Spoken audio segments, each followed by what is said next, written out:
Sunnahfollowers, protectors of the Sunnah. Sunnahfollowers, protectors of the Sunnah.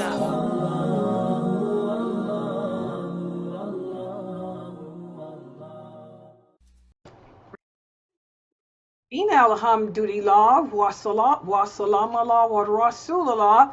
Welcome to another session of our Hadith class. And this is the Hadith class, whereas we are discussing the Hadiths taken from the book entitled The Prophetic Parables of the Prophet Muhammad sallallahu alaihi wasallam. And let's look at the parable that's up for discussion tonight. And just to remind everyone, we're almost at the end of this book. We only have maybe 3 or 4 more Hadiths left. And then what I'm going to do is I will select another book from Sheikh Atlee for us to go through for hadiths. And again, for those of you who would like to purchase all the books that we are studying from here at Sunnahfollowers, we're only using the books that are written by or composed by Sheikh Muhammad Saeed Atlee.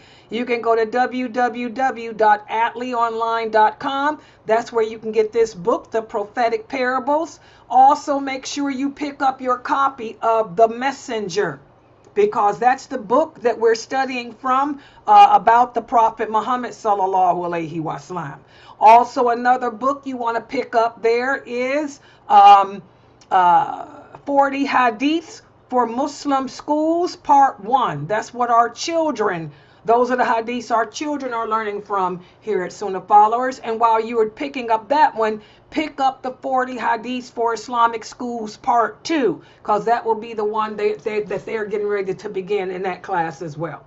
So go to atleeonline.com. You'll find many books there. The prices are reasonable. In fact, they're beyond reasonable. The Prophetic Parables, this book is $5. The Messenger is $10. 40 hadiths for Islamic Schools, $10. So make sure you get your copies.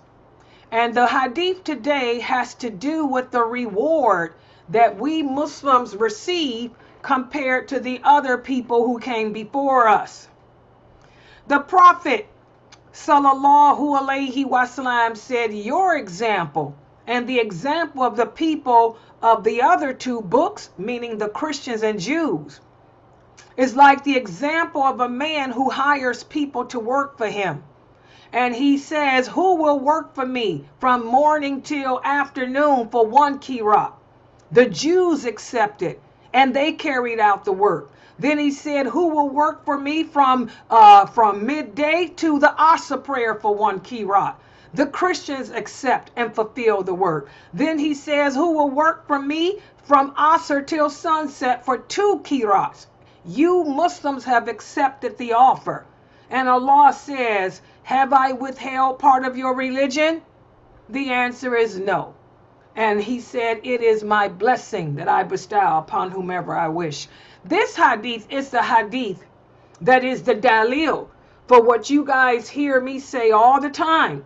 The Prophet Muhammad, not only did he complete his mission, but he completed the mission of the other prophets before him too. He completed Jesus' mission. He completed Moses' mission. He completed Abraham's mission. You know, this is what makes him stand out over all the other prophets and messengers. Okay? And on the day of judgment, he will be a witness for all the other prophets. We talked about in our series on paradise, how on the day of judgment, the people will be scrambling. They will stand behind their prophets.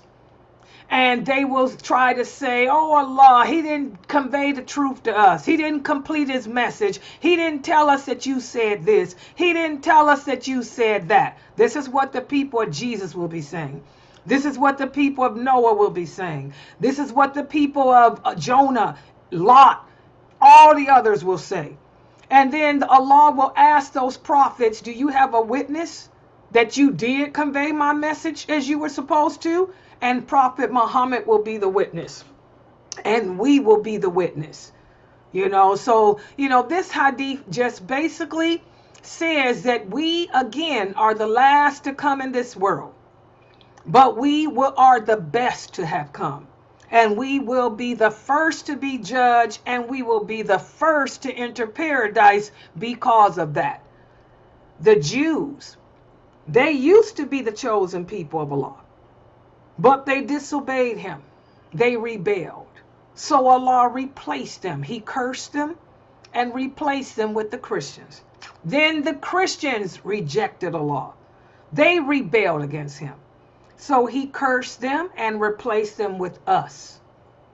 And we're still maintaining Islam. Even though most Muslims today are corrupt in their aqidah, there will always, as the Prophet said, there will always be a handful of true believers here to keep the message truthful, to keep the message strong, to keep the message vibrant and going. So, what do you guys think about this hadith? How does it impact you in your journey? Anyone would like to share?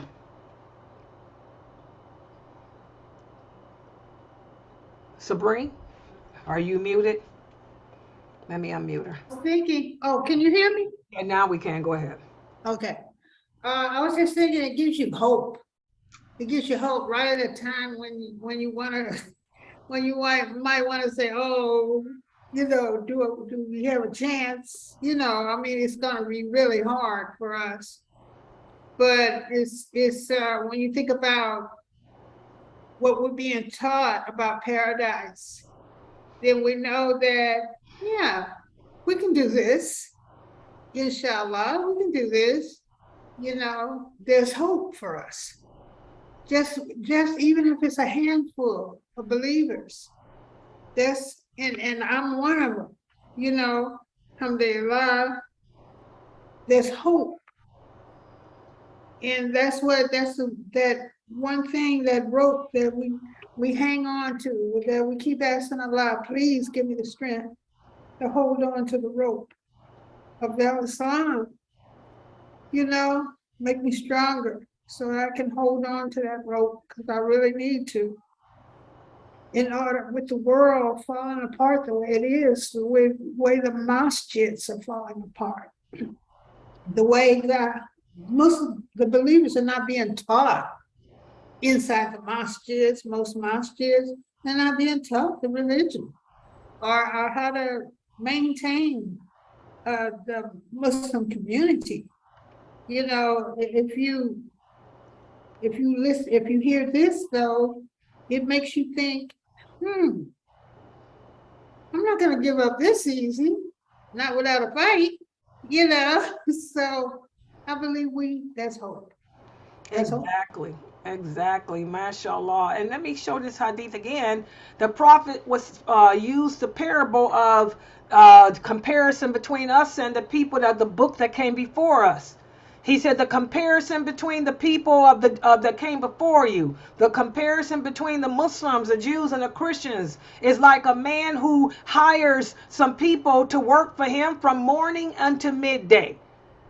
The Jews take on that and they carry out the work. But look what they do. They just work for a few hours. Then he said, well, who will work from midday to the Asr prayer? The Christians accept that and they work for just a few hours.